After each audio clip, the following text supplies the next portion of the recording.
Welcome to LOA Today. I'm Walt Jason. With me today is Debbie G of Spirituality Gone Wild. This is your daily dose of happy. We are so happy you decided to join us today. And we may get a drop in from Neo. Not 100% sure of that, but I guess he's doing what he often does this time of year, traveling. He said he's not even sure where he's going to be in the next couple hours because he's on a bus. But he is going to try to connect in. So if he can, that'll be great. But my good friend Debbie G is hooked in. And Debbie, it's been a couple weeks, actually, so I kind of missed you. How you been? I'm super duper fabuloso. Well, that's seriously. Good. I had this like greatest, wonderful soak in Epsom salt, and it just was so, those, you just like, I can, and I'm going to just have that self-care. And then this little creepy thing came up in my head and said, wasn't that a little bit long? I'm like, nah. It's just not. It's not long. I just have so much deep appreciation for that moment and that time. And, just for being here and now, it was really great. I've had an interesting week. I got to go to get a hormone check because here I am at almost 55. Now, let me tell you something. I was not wanting to own the fact that I'm getting older, and I'm still not. Excuse me. I'm still not doing that, but I needed to do this thing. There's an adjustment in there that I wasn't prepared for. And that one's kind of got me a little, that's really happening. That really, this is really that like next step into life that women and men face. So I thought that was an interesting endeavor. So that's probably the reason I'm taking extra time in that self-care to let that kind of soak in. That's good though. Yeah. Because we need to. I mean, there's so many reasons why we are rough on ourselves. So anytime we can give ourselves self-care, that's good. But especially when we're dealing with things that are, challenging. And that's what you're dealing with right now, something that's challenging. So absolutely. I'm glad you're taking care of yourself. Well, thanks. But look, I'm going to be real here. I had a hysterectomy like in my early 30s, and I thought I would bypass. You're going to bypass it. Well, welcome to humanity. I am grateful. I am grateful to have the ability to have great physicians, honestly. So I'm good. But I just thought I'd share that for anybody out there that has to face that moment where you go, bioidentical hormones are going to be in my life. Anyway, super interesting stuff, but hey. Well, we've got some more interesting stuff coming on because we also have a special guest joining us today. Her name is Dr. Michelle Maidenberg, and Michelle has a very interesting background. She is a psychologist, psychotherapist. She's written some books. In fact, she has a book coming out very soon that she just got her first copy from the publisher. She's so excited. You can see the look on her face as she's even thinking about it. And she'll tell us a little bit about the book, I'm sure, as well. But she also has a very important focus that she gives a lot of attention to in her life. She wants to basically help people to deal with three particular things. I won't even give you all the details about that. I'm going to let her do that. But Michelle, first of all, welcome to the program. Thank you for joining us today. Thank you so much for having me. Glad to have you. And like I said, I wasn't going to do the introduction of what it is that you do. I'm going to let you do that. Tell us what are those, there's three things that you focus on primarily. What are those three things? Yeah, so it's a pillar. I call it a pillar, but, in the book, it's called ACE Your Life, ACE. So it's acceptance, compassion, and empowerment. Okay. Those are the three elements. And tell us a little bit about why those three. Part of the subtitle of the book is like unleash your best self and live the life you want. And I use the word unleash very, very purposefully because it is within all of us. And I really want to make that point because sometimes we feel like we need to find something or look for something. And my perspective is it's right here. Sometimes it's repressed for a good reason, right? Sometimes for whatever reason, we can't find ourselves. We're stuck. Whatever, dimension is happening for each of us, because each of us are different. Mm-hmm. The fact that that you have to actually focus on yourself rather than looking outside of yourself to find resources is so empowering.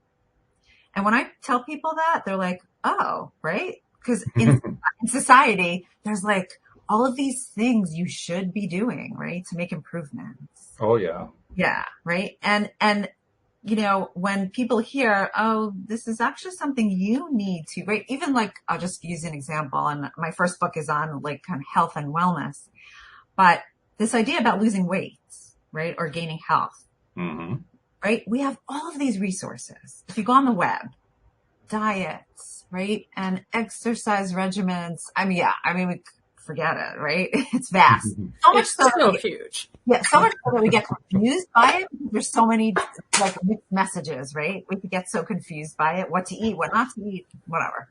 The point that I'm making, right, is that until there's no magic tricks. Like, there's no magic tricks until you empower yourself, right, to follow like a healthy regimen of like exercise and eating right and self-care and all the wonderful things, right? That's what it takes. Which, by the way, really is a magic trick right there. Yes. But because that's the part we kind of skip over really fast, right? Yes. And then people go into, oh, but like motivation and like, all this stuff. And I'm like, no. I don't have like a vein that says like motivation that you don't have. Like, we have the same body. I don't understand like what that even means. Right. But it has to do that people say to me, like when I'm very, very like, I'm not going to say stringent, but I'm really like, practical in terms of the way I eat, and I eat very healthy and very mindfully. Right. People like, and when I go out to dinner, sometimes it evokes people's insecurities because they're like, I know I shouldn't be eating this, but, right. They'll cook and they'll say, just so you know, it has da in it, like people feel the need to like mention it to me, which is pretty interesting. And I'm like, you don't really need to be like, letting me know about that. But the point is that the reason why I do follow that is because I have this like kind of value that I live by, which is I matter, Yeah. And if I matter, that means I'm going to act a certain way, and it goes across my life. I don't care if I'm talking to somebody. I don't care if I'm eating. I don't care if whatever I'm doing, it's with the intention of I matter. And that's 24/7. So the reason why, you're talking about kind of these kind of, principles or pillars or however you want to refer to it, is one is having full acceptance of who we are and full acceptance of the world around us. Okay. That doesn't mean that we just relent. That's not what I'm referring to. Okay. Because that's like, people get scared. Oh my God, I'm giving myself permission to be lazy and to not be productive. No. I know, right? Boy, we can be rough on ourselves. Really, really rough on ourselves. Oh my God. Yeah, seriously. And our mind runs wild, Oh, yes. Compassion, self-compassion. Like, when do we, and I use this little exercise where I'll have people look in the mirror, and I have to tell you the reactions that I get. It's amazing. People get so uncomfortable and awkward that they're looking at themselves. I know mirror work real well, and I remember the very, very first time I tried to do it. I've talked about it many times on the show, and I love to repeat how the first experience went. The very first experience went something like this. I love you. Oh God, I can't do this. That was the entire experience. Walt. Hey, look, I'm going to tell you, I love this so much. I remember being in the bathroom, kind of that same thing going on. But honestly, I think I did most of my mirror work online. I've been doing this for 5 years, and I saw yesterday or the day before, like one of them I had done, the very first one ever, like trying to figure out Facebook Live. Wow. I'm appreciating how far I've came, but literally watching myself and not downing myself for something or this or that, but saying, I learned to laugh. I learned to appreciate me. I was appreciating where I was at that time. I'm just absolutely a goofball. And I'm like looking at me going, wow. So I don't know. My mirror work was, I think it might have been done in front of an audience. I think it's still being done in front of an audience. Yes. Well, and also non-judgmentally, right? Mm. That's like, yeah, magic, right? Like explosion, totally. Like, could you look at yourself and just be like, oh, okay, I see a nose and I could see a mouth and I could see eyes and, right? Not like I see this kind of nose and this kind of eyes, right? Like all the adjectives and. I love that. I will say this. I was a little judgy. I was. When I looked at my 5 years ago self, it was barely 50.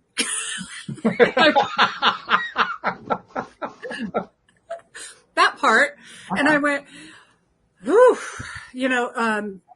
one of the things that happened, and Michelle, I'm interested to see what you'll say about this, that I have dealt with, because body dysmorphia is something I've had forever. I, in my early 30s, lost 150 pounds, and pretty much it's always been this dysmorphia. I've always seen myself as being huge and fat. Like I'm talking about, I'm just so it's something I've had to work really hard on.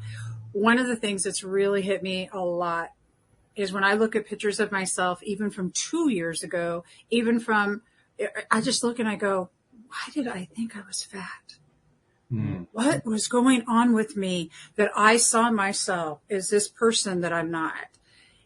And it's been, this is not over. I'm still working on this. Just to be honest, I'm still looking for clothes that are going to hide any part of me that I don't want jiggling in public. Mm-hmm. Just saying. Mm-hmm. So, but now, yeah, I'll just let you. I was just going to say that the work then is to notice the judging. Not right. 'Cause we have a thought and then we have a thought about the thought and then we have a feeling about the thought and then we have a thought about the feeling. Right. Yeah. And before you know it, literally it's like layers and layers and layers. And then we spiral. It's a cascade. Yeah. Yeah. So it's just like, wow, look at my mind. It's like, it's criticizing me. It's saying this and that about me. Wow. What's going on that it's really kind of critical right now? What is going on? Right? Like being so curious about it and like being really inquisitive. It's almost like we're our own science experiment, like to think about it that way. Right? Yeah. Like look at the way my mind thinks. The other thing is what you mentioned, which happens all the time because this is the human brain, right? And the way we're wired is comparison. Yes. Mm-hmm. Like I love what you said because you said when I look at myself 2 years ago or 3 years ago, 4 years ago, it's comparison. Totally. Yeah. Like if you could just be with in that moment and say like, that was me 2 years ago. Right. Right. That was me 2 years ago and appreciate what I'm seeing. Celebrate rather than get into comparison versus comparison. So I see, celebrate who I was 2 years ago, celebrate who I am now. Exactly. Celebrate. If you could say, wow, look at me 2 years ago. Wow, look at me now. Right? And your mind's going to keep going back. Oh, criticize. Criticize. Come back here. Come on, baby. Come. Yeah, I love this. So what I'm hearing you say is that to take a moment and when we catch ourselves being judgy, or when I catch myself being judgy, that I simply go into observance and I observe, and then to be noticing without judging, and then to be curious as to why. So ask the question, why do I feel that way? Or why am I experiencing what's happening here for me? It's not even why. It's not even why. Okay. No, you know why? Because we always try to have explanations for things because we think if we explain it that we're going to understand it and we're going to be okay with it. It's true. It's right. That's so on point. Yeah. Do you really think you're going to ever be okay with that, Debbie? Seriously? No, probably not ever. No. You're not. I'm telling you you're not. Because you know what happens as we age? Guess what? We only get like older. So you know what that means, right? Hello. There's more to criticize. Guess what? Yeah. You know, you can be criticizing yourself from today until tomorrow, and it only, right? You have just more to criticize, so to speak. Of course, there's so much, again, if you're open, there's beauty in all of it, right? Like each wrinkle is experience. It's maturity, right? It's all of those things, right? It depends the way you're expressing it. If you say it as maturity and experience, wow, how amazing is that? That you could sit and contemplate that, right? What you've been through in your life and how meaningful that was. You're going to say, yeah.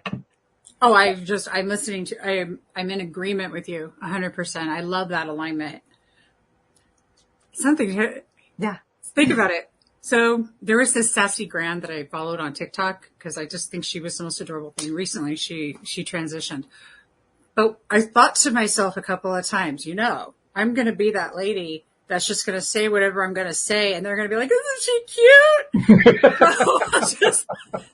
She's a wildly truthful, wildly authentic, wildly a smart ass. And I'm like, yo, why can't we, I'm just going to do it now. I'm not always getting the, oh, isn't she cute? It's like, whew. Yeah. Authentic. Authentic is everything. And my delivery, I'm working on it. I'm experimenting with my delivery. I think we all are. Let's be honest. Oh, totally. So yeah, so I think, you know, if we could just like notice and also label. So like if the criticism is coming up, just say critical, you know, just critical. It helps when you label it because it puts it in perspective and it allows you to then return back to yourself, you know, without getting sucked into whatever it is that's usurping your thinking, right? We're leaving it behind, really. Well, again, we're not forcing anything to do anything. I mean, I want to make that point, right? Because we have this idea that we can control our thoughts and feelings, you know, like look on social media, 1,000 ways to be happy, 200 ways to be happy, right? And there's this nuance. There's this sense that if you're not happy, there's something wrong with you. And that if you're not happy, you need to become happy. So we're always flawed. We're always criticizing ourselves, no matter what. It's all out there, you know, in everything that we do. Listen, living here, you know, in the Western world, it's all about productivity. And if we don't produce and if we're not working hard, we're, you know, right? It depends on how you look at it. Because, I mean, for me, one of my biggest breakthroughs in life was recognizing that I actually could select how I was going to feel. I thought for the longest time that what I felt and my response to things was going to be purely based on what the thing was. So, you know, a sad thing happens, I'm going to feel sad. A happy thing happens, I'm going to feel happy. And I'm basically limited to whatever my experience is. It took me a lot of years to finally realize, oh, I could actually feel differently about something. To me, that's an empowering thing. Well, but it depends on the way you're thinking about that. So the only tweak I'm going to make to what you said, and with all due respect, and I challenge you to think about this. Okay. I'm going to challenge you a little bit, right? So if I say to you, like, no matter what, before we get off this call, like, I want you to forget the number 4. Okay. I want you to get good luck with that. I want you to get 4 out of your mind. Exactly. Right. Now your mind, what it does is it tries to forget the number 3, but as it's trying to the number 4, as it's trying to forget the number 4, it's remembering the number 4 in order to forget it. Right. It doesn't work. We can't talk ourselves out of thoughts and feelings. Okay. As hard as we try, we also have a negativity bias. That's naturally in the synapses of our brain. Okay. I'm talking about neurologically. Okay. Mm-hmm. So if you think about an event or an experience that you had that was profoundly negative and distressing, the feelings that you had, you can actually recall. You cannot recall happiness and joy in the same way that you can recall distress. You can't. It's not possible. I'm talking about the visceral, physiological feelings. You can't. Trust me on that. Try it. You'll see, right? If I tell you... I disagree. I'm sorry. I just do. Okay. But if I tell you right now, I want you to be happy, or I want you to be sad, or I want you to whatever, you can't flip. You can't. It's not possible. The way that you do that is that you build your confidence, right, around your values. that's the way you do that. And the more you do that, right, you're not kind of coming out of the woodworks and saying, I feel this way, I think this way, but you're actually having evidence to support that so that you're thinking about it in a really purely and deeply authentic way. So if I say to myself, I'm kind, and I feel really proud of myself, like I'll give you an example. Okay. I'm a Psychology Today blogger, and my blogs get a nice showing, but my last 2 blogs that I wrote happened to be on anxiety. Okay. Now I know this is where I gotta be writing because wow. So I keep looking at the numbers because I'm like blown away. But the last blog it's up to, I think, 150,000 reads. And this new one that I just wrote in one day, I think it's almost up to 200,000, right? Which is like, wow. Cool. I mean, that's great. Yeah. So I was sitting on my Peloton this morning because I exercise, I was sitting on the Peloton and I was thinking about, like, I was really connecting to on a really deep level about the number of people that are reading this blog and the number of people that I'm helping. Like, I really connected to that. And I literally had tears coming down my eyes because I felt so touched, both by me being able to help people and by people being interested in reading it. Both of those things touched me on such a deep, deep level. Okay. Now I can't just feel that way. And why? And then the other thought that came up was, I felt so proud because I put so much time and effort and energy into my writing and to being with people and helping people that it felt so good that it's actually reaching people, that it's really making a difference. Like, I was overcome with joy. Yeah. Okay. Sure. But that's authentic. That comes from what? Where does that come from? My value. What value? Of kindness and thoughtfulness and care and nurture. Your value for service. Yeah. Excuse me. Yeah. I have to agree. I am really big on value. That's how I stayed alone for a long time. And when I met my husband, his values were what was important to me, but tuning them into like what you were relaying, what I heard you saying was that you were sitting with the experience of all of these people having aha moments because you have taken that step and in that grateful beingness. That's what I call that moment of joy where the tears fall down your face because you're at one mint. You're at one mint with source. You're at one mint with creator. You've allowed yourself to be a vessel to allow this to flow through. And there's so much beauty in that and to flow through to other people. And then what I also heard you say is celebrating you and being proud of you, and which is probably one of the biggest things if anything, to teach anyone to be proud of yourself rather than seeking in someone else for that external bullshit validation that you think you need. I love that. And I love that you shared that. That'd be another important piece to this, which goes back to what you were saying, Walt.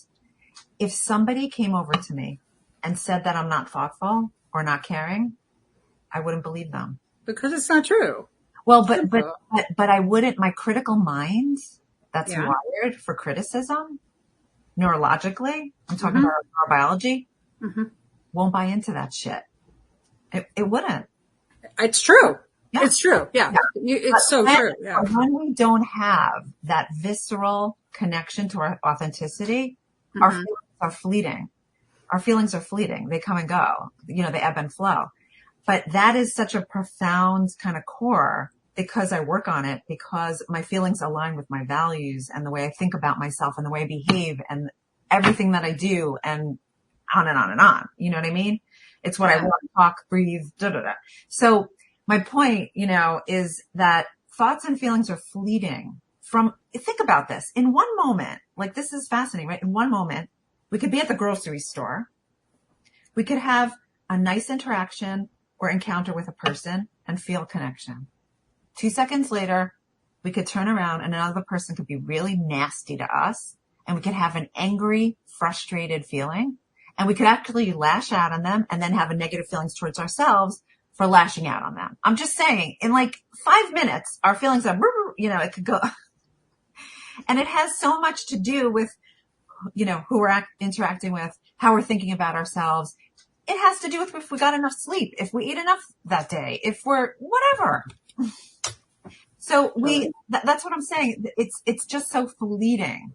So if you really want a set of feelings, like you're saying, or to kind of cultivate feelings, you got to be acting or cultivating them in a way that really aligns with who you are and how you want to be, which really encompasses, I guess, what I'm talking to.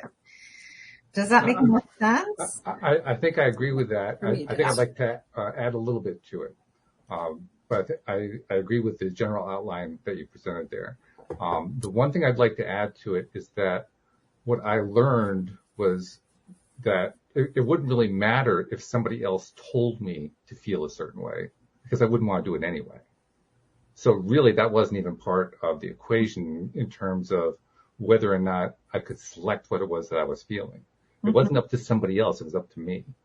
And to me, the part that says it's up to me is the part that you were talking about when you say aligning with your authentic self. So I agree with what you're saying. I just see that as being me selecting. I don't see that as me limiting myself to here's my authentic self. I really can't leave my authentic self. There's no way to be outside of my authentic self. I can try to block myself from that experience of authentic self, but I can't ever leave it. I can't ever be separated from it. I think it's one of the mistakes that we make in a lot of the thought processes that we use when we're trying to understand how we interact with our world and how we interact with our internal world. We tend to we talk about, shutting off our feelings, shutting off our connection to source, shutting off our connection to God. We can never shut any of that stuff off. It never actually turns off. No. So instead of talking about it in terms of shutting it off or blocking it or resisting it, I like to think about it in terms of I'm always working from that space. So within that space, I'm always able to make selections. So when I talk about being able to learning that I could actually select my feelings, I was thinking within that space because I really can't leave that space. Yeah. So I'm not sure what you mean by selecting my feelings. What do you mean? I mean that I can see a sad experience. Okay. That an experience that would be generically, objectively referred to as sad. Okay. And sometimes I can find joy in it. Sometimes I can find serenity in it. Sometimes I can find happiness in it. It depends on what the thing is. Now, I'm going to be also respectful of people around me. If people are experiencing sadness, I'm not going to say, "Oh, I feel so good. Why don't you feel so good?" That would just be rude. Yeah. But that doesn't mean that I can't find something to feel good about something that other people are finding sadness in. And that to me was a revelation. Okay. That was a huge revelation. Because I really thought we were so hardwired that I couldn't make that selection. When I first tried to do it, actually, it was kind of tough. I was so completely out of practice. But then I could learn to actually actively do it on a more regular basis. It was like discovering a superpower. So I think what I'm hearing you say is opening yourself up to other things that you're maybe not in your awareness at the moment. Is that what you mean? Well, certainly that's one way to get there. But literally what I've been learning to do over time is and I think the accurate part was when you talked about doing it from your values. I have always been very clear about what my values were. My values were, it was never really in doubt for me. Yeah. Other people that may be an issue. For me, I've always known exactly what was important to me and what was completely unimportant, what was so any time that I ever thought about any situation going on, I was always doing it from my values. It was just that I have not figured out a way to separate that. There's probably a way to do it because I see people do it, but I haven't been able to figure it out yet. So when I think about it from this context, I say, okay, as I'm looking at this thing, or as I'm observing this event, or I'm seeing how this person is experiencing something, or if I'm seeing this activity that's going on, and I'm seeing a whole range of people who are responding with X kind of emotion, I can look at it like, wow, that's a really interesting emotion. I never would have thought of it that way. For me, that emotion is something I'm going to feel completely different about because I don't want to feel that way. I want to feel the way I would actually love to feel about it. And so for me, that's what selecting is. Selecting is being true to who I am and going with what I want to be, how I want to react. Yeah. not to respond. Well, I definitely hear that. And I think it's wonderful that you're able to do that. Most people are not. So Well, it's a skill. It's a skill. It's a skill I had to learn. I yeah. mean, I did not have it before. I did not have it 10 years ago. Yeah. Well, you could definitely cultivate, and I think it's cultivating it. And that's actually what my whole book, but that's what my whole book is about. Okay. It's it's how to cultivate that. But there are people who have significantly more anxious minds than others. Yes. Or more depressed minds, right? Or more, yeah. So I don't think we could be prescriptive. That's all I'm saying on, you need to do this and then this happens, and that's why what I try to do is give kind of very general kind of ways and skills, right? And strategies, no matter what kind of mind you have, that you're able to cultivate that. And I think that varies from person to person. That's probably yeah. Everybody's very much an individual. I do want to say that because I have some clients that, that I work with, some patients that I work with, like they come in, they're invested, they're like, they come in and they work hard and they, get incredible results. And it's like, right. And then I have some others who are so stuck profoundly because of trauma, complex trauma, childhood trauma, life experience. And I can't even make up some people's life experience. I have to, I can't even make it up because whether it's like multiple losses, profound physical challenges.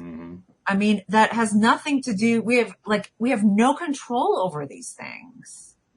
So some people have, so they're working with so much more than others. And we all have something, of course, right? Like I call it like the little T and the big T, like little trauma is a big trauma. We all have them, like, some variation of them.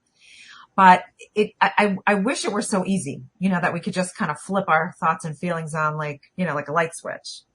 I don't want to make it sound like it's easy. It takes a lot. It takes a whole lot to get to that point. It does. And I wish it were easier. No, sure. Me too. That's why I do a podcast.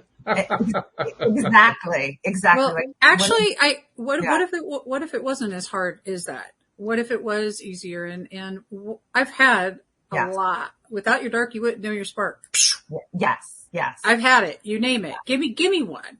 Yeah. I love that. But here's the deal. Like, I know that was there, and my brain I've been working on rewiring the neural pathways of this brain for quite some time. Yeah. And I'm not done. Now, one of the things that I did was change my mindset to one little change. Look, you know what I said yesterday? I said, I'm going to need to make a better decision today about this thing. Or whatever. I made a decision. I made one little decision. I brought my jumpy jump in, or I don't want to say the actual name, the trampoline. Yeah. I brought it in my room to get on it, to do my thing. Yeah. It was one decision, one step, one something. Because I was that person who had either ran anxious, depressed. I was running from set points in my brain that I had no idea. So I completely know that. But this idea that things have to be so hard is something that I'm really, my personal journey is to get past that.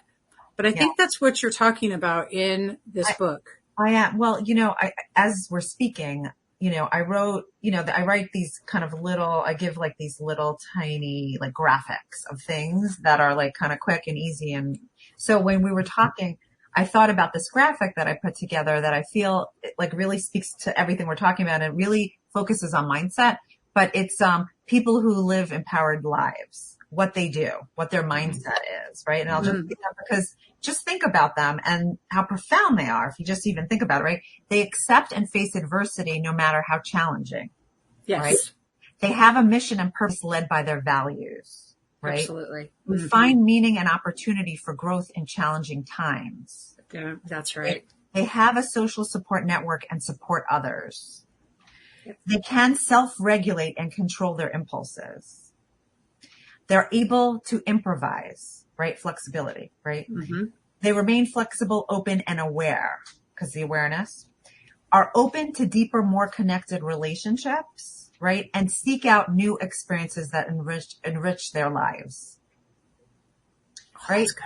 Yeah, I know. I gave like some of my patients like these things, and they like put it on their fridge, and they're like, yeah. Yes. Well, because if you think about like, are you behaving in those ways? You know, when a challenge is coming your way, are you like, again, in denial? Are you avoiding? Like, what are you doing? Right? Or are you actually, right? Just right before we got on, I was with a patient, such a sweet, like, you know, again, she's, going into college. So she just graduated high school, and we're talking, and she's in camp. She's in sleepaway camp, right? But we're talking about like this hookup generation and culture. Yeah. And she's telling me about, you know, somebody that she's hooking up with, right? And she decided that she actually wants to have sex with this person, right? But she's struggling with her own identity, her own sexual identity. And she doesn't know she doesn't know what she should do, because she wants to have sex with this person, and she thinks that this person would be a good first experience for her. But she also knows that she's kind of experimenting. So how should she handle this? And it was such such a delightful conversation with this like young, like person who was caring. She was caring. She was concerned about how all of this was going to pan out for her. And I said to her, you know, respect. She's like, what do you mean? I go, respect for you. She goes, why? I said, because you're being so considerate of this other person. Like, you want to inform them where you're at so that they could make an informed decision about how they want to behave. How thoughtful are you? Right? Because that person's going to go into it with a certain idea and impression without knowing that this is going on for you. They deserve to make an informed decision on whether they want to have sex or not. And if they don't have this information, they're actually not making an informed decision. How thoughtful are you? More people should be like you. And she's like, wow, I didn't think about it that way, you know? But like kind of cultivating her to understanding that she is acting like, we talked about what value. And I said to her, what value is operating for you right now? And she said, thoughtfulness. And I said, right on. Like, you are exercising that value. And guess what the challenge was for her? Because the reason I started seeing her is because she has social anxiety. So for her to have this kind of conversation with this person, mind blowing, right? How is she going to have it? What is she going to say? What if, you know, the person reacts this way or that way? Like, this was all that was like looming for her. But I said to her, you have a decision to make now. Do you want to have this conversation or not? What decision are you going to make? Right? And she's like, I'm up for the challenge. And I was like, yes. Right? But that's where it's at. And I said to her, it's irrespective of the results. It's the process. Right? We don't know what's going to happen. We don't know how the person's going to react to you. And I said to her, what's the worst thing that could happen? The person will say, sorry, not into it. Like, find your first experience somewhere else, you know? Right? Okay. Are you willing, right, for that trade-off? Yes. You know? So it's like these moments, these pivotal moments, like you talk about, where somebody's able to make the shift, but really challenge them in this kind of midst of adversity, like for themselves. And by the way, don't we have decisions like this that we're making every moment of every day? Oh, sure. Oh my goodness. We do. And I mean, didn't know. not necessarily sex, but I mean, there's like all kinds of situations. Oh my goodness. Yeah. Well, but our value system is everything, because what I discovered, because I wasn't the person who knew what values were. I wasn't that person. If it's not meeting my value, there was no connection. So now I know when I am looking at what value this is meeting, I know my authentic voice is there to follow. I love how that you brought her into that space though, because there's some deep understanding and knowing what your value for something is. And if someone is or isn't meeting it, are you meeting it first though? That's really special to do that. But yes, we do it every day. So Debbie, I want to add one more thing to that because this is really helpful with decision making. And this has changed my life personally. I have to tell you, this really changed my life. So when we have to make decisions that are really challenging for us, the reason why that's the case is because we have conflicting values. Okay. It's not vanilla ice cream and chocolate ice cream. Okay. It rubs a bit against two values. So actually what I said to her, why do you think you're struggling with this? What's going on for you? And she said, I really, really want him to be my first experience. And I said, why is that? And she said, because I trust him. He's a nice person. You know, there's this like kind of inherent trust and etc. So I said, that's wonderful. And I said, so what value is that? And she said, I don't know. It sounds like I'm being kind of selfish. And I'm like, selfish is not a value. Sorry. Let's get a little deeper. Self-care, you know, or right. It's self-care, self-preservation, whatever you want to call it. For her, she was thinking about what is going to be the best first sexual experience for her. That's okay. Like, that's okay for her to be thinking about that. Mm-hmm. Right? So she recognized, she saw herself as being selfish and horrible and, right? And that's the way she expressed it about herself. And I reframed it for her. And I said, no, it's self-preservation, self-care versus, right, thoughtfulness. Those are up against each other. I can understand why this is like a really important decision for you. But how do you want to be behaving? What in this circumstance is more formative for you? And I know I could tell you, I'm a working mom. I have 4 kids. You know, as a working mom, I am always confronted with conflicting values, like with work and parenting. I mean, all working parents, like, right? Yep. Whoever, right? We always have these conflicting values. But when you frame it that way, right, you could pay homage and respect for both sets of values and not just kind of X out, right, or ignore the other value. So she was able to say, which was so lovely, I deserve to have a good first experience. Mm-hmm. Like, as a person, like that's sure. That's important for me. Yeah. Instead of thinking I'm a horrible person and I'm selfish, you know, which is what we do.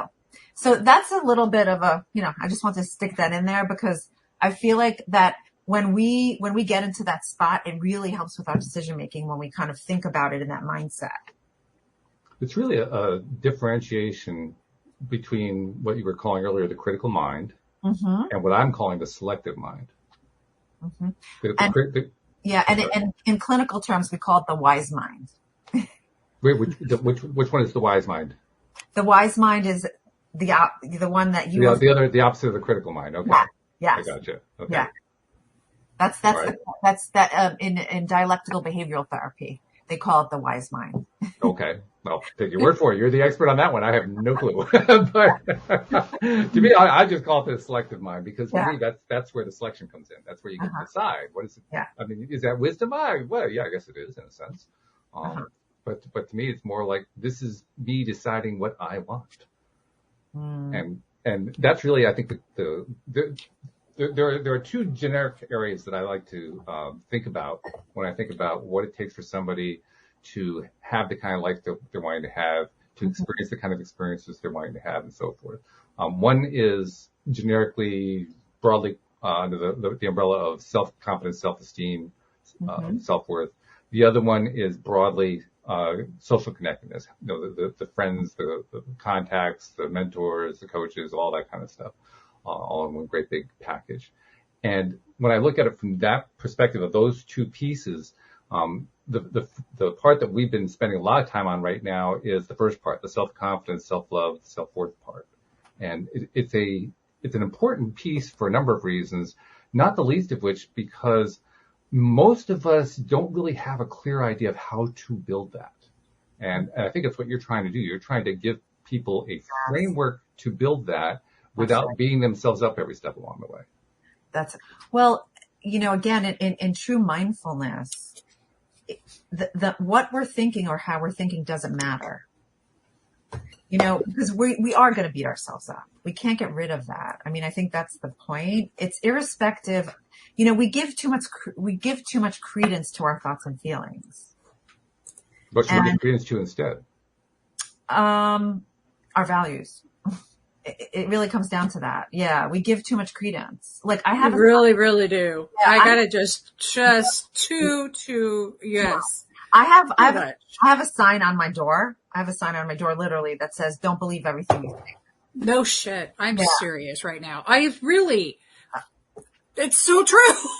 I'm going to get it. I want to show it to you. Watch this, okay? I'm going to show it to you, okay? I think she just rang your bell, Debbie. I mean, oh my goodness. I wasn't kidding. Seriously, I love this right now. Don't believe everything you think, dear God. That's on my door. Seriously, beautiful. It's bullshit. It is. It is.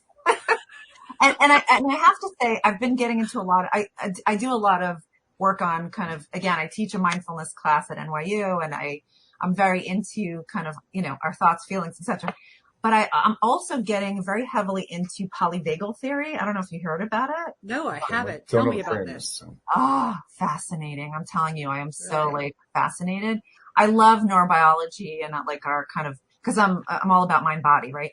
So, it's really like this new wave of research on our nervous system. And, what I find when I'm working with people, we're up against our minds, which is our neurobiology, but we're also up against our bodies. And we have to work on our nervous system as well. Mm-hmm. Okay? Because often it's also our nervous system that gets us stuck as well. So the combination of both working in this way, and I have to tell you, one regret that I have is I got into all of this, polyvagal theory and strategies after I wrote my book. And I was and I'm like torn up about it, because the empowerment chapters, because each like acceptance, compassion, empowerment, I split them up between what are the barriers and how to cultivate it. Right. And the first chapter is on our thinking, and the second chapter is on our values. Right. So like I would have definitely added like polyvagal theory and our nervous system in the empowerment chapters, because it really needs to be there. So everybody's like, oh, write another book. I'm like, oh, thanks a lot. Well, what I was thinking. Yeah. How is it still? I'm going to guess that it's an advanced version of somatic healing or somatic therapy. It's, it's understanding, it's putting language to, in some respects, of what goes on for us in our physical body, mm-hmm. And again, there's this hierarchy. I don't want to get into the mechanism of again, there's so much science to it. Like, I don't want to bog you down with that. Some people are fascinated, but I'm fascinated by that. Some people are not. But basically, we go into, it's either, the ventral vagal state, which is our connection, and, our connection, our relational part of ourselves, right? Or we could go into the sympathetic nervous system, which is really the fight, flight, or freeze. Mm-hmm. Okay. And the dorsal vagal, which is our shutdown, where we literally shut down. And depending on what goes on for us, we really do go in and out of these states. Mm-hmm. So part of the neuroscience and the science research on the polyvagal theory, and what you're talking to, Walt, before, is how we could change the way that we're changing our mindset is by actually so there's a lot of studies on mindfulness, and what we found is that it actually grows the gray matter of our brain. So they see it on MRIs. This is a structural change to our neural pathways. That's right. Mind blowing. I mean, mm-hmm. Mind blowing. Oh yeah, sure. Yeah. Mind expanding, literally. Oh yeah. I mean, totally. Talk about not aging. There you go. I'm all about that right now. In fact, I'm looking what book, honestly, what would you suggest that we do to find the best information on this? Okay, so for polyvagal theory, it's sort of the same thing that I'm talking about for mindfulness, but the body. Right. So Stephen Porges, he's the person who developed, polyvagal theory. And he, again, his is more, I would say more science based and more neurologically based. Deb Dana, Debdana. Her new book, here it is actually, because I use it with a lot of my clients. It's called Anchored. And this is I swear, why do I feel like I heard? No, I'm just not. I have not. But this is just okay. So I studied it again. She writes a lot for therapists to work with clients on developing the again. So, but she has a couple of books, and this is her most recent one that speaks to the layperson and how, again, to grow this part of you, your nervous system, so that you're staying and you're constantly growing that part of you that allows you to stay, right? Because we want to stay, obviously, in our ventral vagal. So the whole book talks about the science, talks about the research, because I believe you really need to know about that to kind of buy into it, which is important.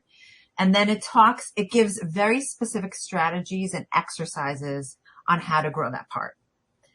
Fascinating. It really, I can't wait. I'm so excited. I have to tell you, it works. I promise you, it works. It's like so effective. So I imagine it is. Yeah. Well, what you're talking about reminds me of the study that they did on the heart. It was a science study they did, and the heart sees, like they had different images come up in front of people, and they were looking at the reaction time, and they saw that the heart sees it before it even shows in front of them. There is and the nervous system is what goes to everything. I love what you're saying, and I cannot wait to dig into this. Can I give you an example? This was fascinating. Sure. Yeah. Okay. Yeah. So I listen, I do all audiobooks. I'm like an audiobook person. I can't read I'm too inattentive to read. So believe it or not. That's a funny thing to hear from a doctor, but okay. Well, because my mind is always like, anyway, I'm always not anxious, but more like I'm always thinking of ideas and things and, that's my problem. Anyway. So, it was so interesting. So I'm listening to her audiobook, and I've read everything she wrote because I'm like, but she gave this example where she said that she was in a studio and that they gave these different types of music, and how, when you listen to the music, how it affects your nervous system. Now, when you're listening to the audio, you're listening to it because it's there. So she did. She put a tune, and all of them were very different. And then she gave a pause, and then she gave another tune and another pause, and etc. It was fascinating. I have to tell you, I was sitting there, and she said, watch what happens to your nervous system as you hear these tunes. It was mind-blowing. How my nervous system was all over the place. It had to do with what it triggered in me, what my experience was in my life, it was crazy. It was crazy. And then she said, do you want to hear something even crazier? She said, I was in the studio when they were cutting these mixes of music, and I still had the nervous system reaction. Even though I saw and I heard and it was right in front of me, I still had that same reaction. Well, makes sense. That's mind blowing if you think about it, isn't it? It's so fascinating. I'm sorry. Well, no, it's all right. I get very excited by these things. We can tell, yeah. I think that's beautiful. I love that, because sound is one of the things our body responds to in so many beautiful ways. And I could just sit and talk to you for hours and listen to you for hours, because I really appreciate all the value that you brought to our audience today. And how can people get your book, and how can they, because I know that you have to leave a little bit early. Yeah. So it's again, you could pre-order it. So it's on Amazon, Barnes & Noble, Thrift Books, Walmart, all of those. It's called Ace Your Life, Unleash Your Best Self and Live the Life You Want. I am so excited to unleash this to the world, because it is my life's work. I really want to say that. And every ounce of my heart goes into this. I can't even tell you.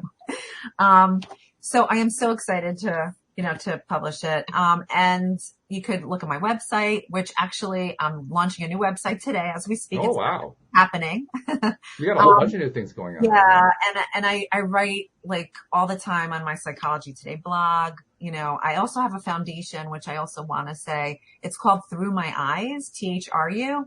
It's a nonprofit, and it offers free clinically guided videotaping for chronically medically ill individuals who want to leave a video for their children and loved ones.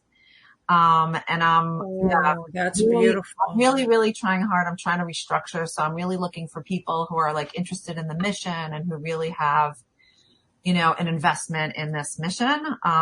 So anybody who's interested, please let me know, cause everybody is definitely affected by somebody in their life, or they know somebody, or, whatever the case is. And I personally have videotaped over 300 people, and, cause I really believe in the clinically guided videotaping, because I ask questions that are very specific to like development of children, and also, being there therapeutically for somebody when they're in that unfortunate place. Anyway, so, very invested in that too. And I consider myself like a mental health and health advocate. So I really love everything that I do. And I just love talking about these things because I want people to really have their best life. Our life is so short. I mean, I can't say that enough. I see people who suffer so much. I see people, who experience loss and adversity. And, I don't have to tell you, life is so short. I think about my kids. Like my eldest is 22, and I look at him like, what happened? Oh, girl, can I tell you, yesterday my son turned 34, my oldest. I'm like, what? What? How did What? this happen? No. I mean, you're looking at these little baby pictures. I'm like, you're still my baby. That's what I'm saying. Like all those years, like you don't even have any memories that are like fleeting, So anyway, so I just think because life is so short and it's so precious that we really need to just be living our best life. That's all. I'm really loving the nonprofit that you have, and I'd love to know more about it. And I mean, it's just fantastic. I have your information. I'll reach out to you. We have a great show called Unify Women Rising that I would love to talk about what it is that you're doing. I think it would be fascinating. Absolutely. Well, once again, Walt, you've brought the awesome guests. Thank you. Somehow I get the magic touch. I'm not quite sure how, but really do. It's just an amazing thing. They appear out of nowhere, like, oh my goodness, there's another one. But we really do appreciate your. I appreciate both of you were so like wonderful to talk to, and I have to say that you brought it out in me. So like, I just want to say that when it's thank you, I appreciate you. When there's so much warmth and like people who have passion for helping others, it's, you connect. That's just the way it is, right? That's a true creative experience right there. Yeah. I love that. Yeah. So thank you Michelle, once again. Thank you. Thank you for joining us. Thank you for the work that you're doing, and best of luck with everything you're doing going forward. And good luck with the book that comes out in, I guess it releases officially in September. Yes, yeah. 20th, yeah. So congratulations. That's Congratulations. I celebrate you. I celebrate you so big. Thank you. All Have right. a great weekend. Thank you, sweetheart. You too. That was quite a visit there, Debbie. What do you think? I mean, it was super wonderful. Thank you. You get somebody like that who has a passion. It just resonates, right? And it sticks with you. And I think it's one of the best things. So, yeah. Thank you. We appreciate that very much. Bye. So, thank you, Michelle. Bye, honey. Take care. I just keep thinking over and over again about the different perspectives that we have coming onto the show that have come on over the years. And once again, Michelle brought one more perspective, one new perspective, and obviously a well-studied perspective. I mean, she's a doctor, for goodness sake. So she's really done the homework on this thing. Yeah, she has. Oh, yeah. Very, very powerful perspective. Really powerful. Well, I've got it up right now. Polyvagal theory. So I'm going to tell you, you know why plant medicine is so powerful is because it works on the nervous system. The nervous system, that's exactly why, because it's rewiring the nervous system. So I'm imagining things like the polyvagal, like she's talking about, and her book, and some of her practice. I love some of her practices she was sharing were quite powerful, quite powerful. So I think it's fantastic. I am hoping that somebody out there, I know I did, heard something they needed to hear today, and that you take it and you use it and you make that one simple choice today that you could make to do that thing different that you've been doing. You know you need to, so just do it. That's one of the I don't things guarantee I I will, but I'm just saying. But that's one of the things I love about doing these programs, because Right. I can always count on the fact we'll not always know who it is. In fact, very often we won't know who it is. Yeah. But there's always going to be somebody out there who needs to hear one particular piece of the message, or in this case, a large piece of the message that comes through during the conversations. And so I have absolutely no doubt that that person is hearing this as we're recording this right now. So. I know I literally, I have a whole new audiobook to listen to, and I'm so degraded on audio because I am not going to sit You're down not a and reader read. either. I used to be a big time reader, but I think because I used it to escape into a land that, you know, so things have changed a little bit now. But anyway, yeah. So I'm just really excited, and I want to say hey to Rosalie, because I don't know if you're still here, but I've seen all of your comments and whatnot, and Walt and I have. We just we didn't respond, and I apologize for that. Well, we didn't want to interrupt Michelle because she was just like she was on a run there. But absolutely, I saw it too, and yes, we very much appreciate those comments and the fact that you were in the live stream. Thank you for being part of the live stream. Thank you. This has been great, and I look forward to having Neil back at some point when he gets out of his ultralight and comes down to Earth again. Neil's flying somewhere. Who knows? He really is, but he's having a great time. But it was great catching up with you again, and look forward to seeing you next week. And to all of our podcast listeners, thank you very much. We'll see you all next time here on LOA Today. Goodbye, everybody. Bye.